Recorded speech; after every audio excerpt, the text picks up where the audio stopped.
What was it like to get a job after spending 5 years in federal prison?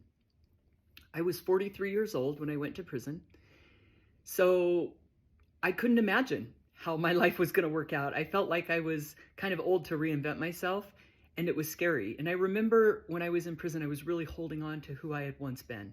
I had been a photographer, I'd had some success in my life, I'd worked hard to get where I was, and it was like I was holding on to that person.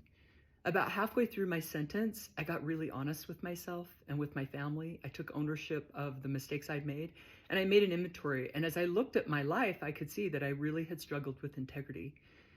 And so I decided to start at the beginning and work on character. And I just built a new foundation of who I wanted to become.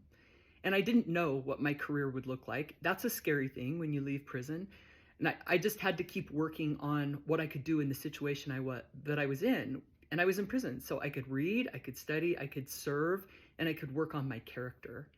And as I did that, by the end of my sentence, I felt really good about myself.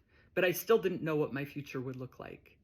When I got home, I went to work in drug treatment, and I started out at 13 bucks an hour. Wasn't much money. But I did the very best I could in that situation, and I was honest. And it's kind of cool because my experience actually gave me credibility in that space.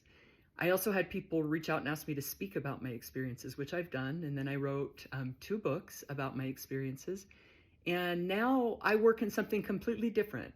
I'm 53 years old and my life is completely different than it was. I work as a mental health coach, I'm a chaplain, and I facilitate youth groups. I go into prisons and detention centers and I work with the homeless.